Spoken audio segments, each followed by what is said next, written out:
This girl with a big voice has redefined the meaning of superstar. There is no singer that compares to Mariah. She is the greatest voice of our time. A pop diva whose string of hits has eclipsed Elvis, Michael, and Madonna. She's had 18 #1s. She sold 200 million records. You just need to say that first name, and you know she's one of the biggest stars we've ever seen. Mariah Carey! At only 18, Mariah was thrown into the spotlight, taking the music world by storm. I thought, I don't know who this girl is, but she is unbelievable.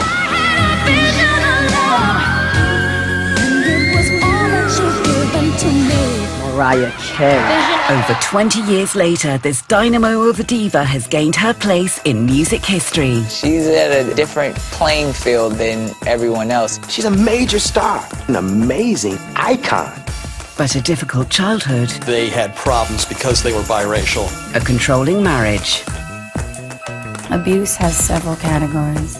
And the pressures of fame would exact a heavy price. There's only so much you can take.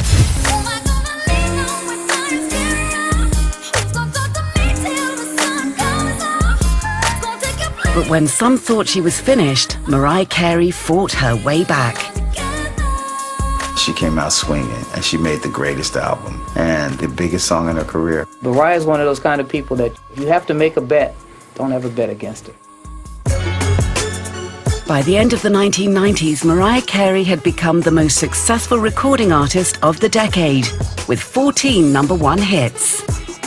But success brought new demands that would seriously test Mariah's mettle. In 2001, she found she was expected to deliver on a contract with Virgin Records worth over $100 million. And she was also staring down the barrel of the now infamous flop-to-be Glitter. The seams were starting to show. She had a lot of pressures in a lot of aspects of her life. She displayed very erratic behavior. Something had to give, and some observers think that moment came on the 19th of July 2001, during an unscheduled and unhinged appearance on MTV's TRL show.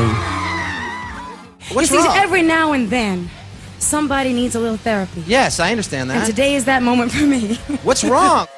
I think it was very telling. She sounded exhausted. She sounded pretty lost. And I think at that point, she really was. Things came to a head on the 25th of July, when Mariah's mother made a frantic emergency call seeking medical help for her daughter. Shortly after, Mariah was admitted to hospital, having suffered an emotional and physical collapse. Questions about her hospitalization and state of mind left people wondering if Mariah Carey's career was over.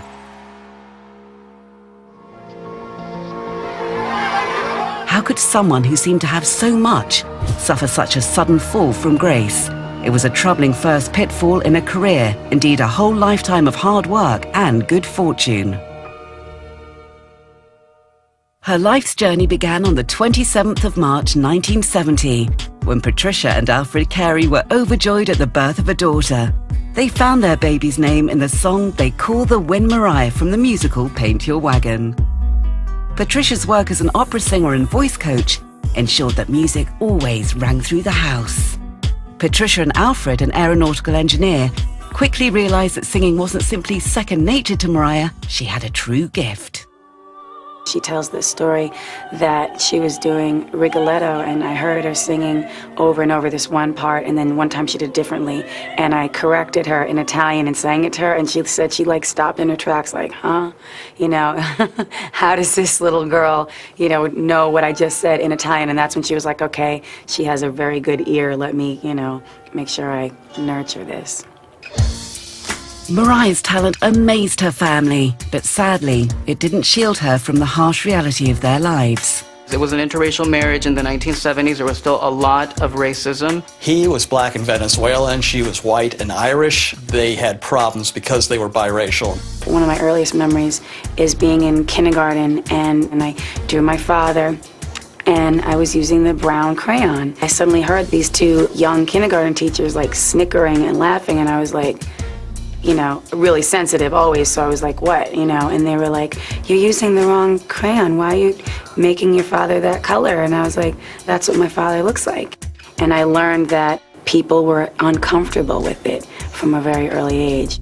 Mariah has spoken numerous times of the troubles that her parents had in terms of their house being vandalized, their car being vandalized, their dogs being poisoned. So there was a lot of tumult around them, and it affected the marriage. The persecution was sometimes relentless, and it put considerable strain on Patricia and Roy's marriage, which had its own pre-existing internal issues.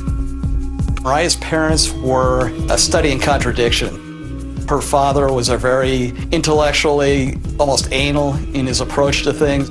The mother was more carefree and open, obviously being a singer. She offered up something in Mariah that her father could not.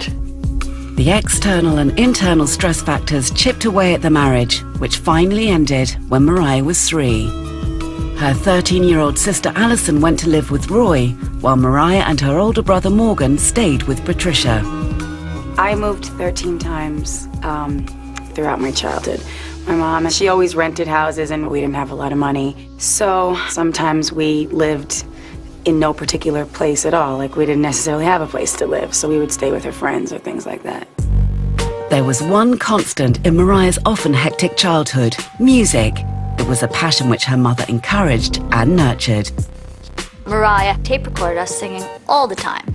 She would take it to her mother. Her mother would give some feedback. She would coach us, she'd listen. Her mother was very much present and very involved as well. She taught me how to sing, she taught me how to harmonize. I guess when she was about 4 years old, she really showed an interest in singing. In fact, she never stopped singing. Ever since I can remember. While Mariah lost herself in song, the connection with her father gradually ebbed away, the consequence of too many moves and too little contact. When she started moving around with her mother, she really just lost touch with her father. She has often said that she never had a problematic relationship with her father. There just wasn't much of a relationship. As Mariah lost touch with Roy, her relationship with her big sister Alison also began to slip away. Her sister was much older. They didn't have a whole lot in common. When Alison was 15, she got pregnant, and she and her husband dropped out of high school, and that pregnancy really scared Mariah because it showed her that somebody was, in her own family was making the wrong choices and was having to, really alter her life. It was a very difficult thing to see. I think what it did for me was provide me with an inner strength, something I knew that I didn't want to be. Mariah began to channel the emotional chaos by putting her deepest feelings down on paper. So I just started writing songs, like around, I guess, 8th grade. It was like my release, and it still is. While she worked on her writing in private, Mariah the performer hit the streets looking for any available gig. When I got to be like 13 or 14, I was doing some demos for people around where I lived. They would be trying to sell jingles or whatever, and I had like a commercial voice to them. The first taste was all it took. While most girls her age were deep in schoolwork, Mariah had already decided on a career in music. I would basically, be working in the studio till like 3 in the morning and then come back, and you're not going to get up at 7 and go to school. School wasn't very important to Mariah. She was nicknamed Mirage by her classmates because they never saw her. By the age of 15, Mariah was often going to New York to visit her brother Morgan. His job as a personal trainer gave him an in to the music business. My brother lived in Manhattan and knew a lot of different people in the music industry because he was training people at that time. Morgan was very supportive. He had aspirations at that point of being a music producer himself, so he was very into what Mariah was trying to do. Morgan introduced Mariah to songwriter Gavin Christopher. Christopher was well established in the industry, working with legendary acts such as Curtis Mayfield, Herbie Hancock, and Grandmaster Flash. Her brother Morgan was my physical trainer. One day he knocked on my door, and I opened the door, and there was Mariah. She was like 15 years old. I took her in the studio, and the minute I heard her sing, I walked up to Morgan, and I said, "Man, your sister's gonna be the biggest star in the world." They began to work together on some songs. Christopher was hugely impressed not only by Mariah's voice, but also by her writing. I got a couple of things on tape, and I took them to a couple of people at record companies, because I was signed to Capitol Records. And I told them, I said, "If y'all don't sign this girl, you're gonna be sorry. You better sign her." And nobody bid. Christopher also introduced Mariah to his bandmate Ben Margulies, and with this connection, Morgan had unknowingly set his sister's career in motion. I could tell, like, right away that she had a really special quality in her voice, and I just said, maybe we should get together and work on some songs. She says, well, I've got some ideas, and I said, well, I've got some ideas, and that's kind of like how it all started. The ideas would grow into songs that will become some of the biggest hits of the 1990s, thanks to a chance meeting between Mariah and a man over 20 years her senior.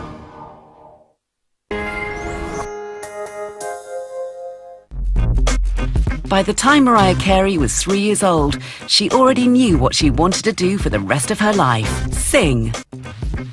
As a child of a broken interracial home, growing up in New York in the 1970s was hard for Mariah and her siblings Morgan and Allison. But despite the instability, Mariah was able to follow her dream, thanks in large part to Morgan, who put her in touch with people in the music industry.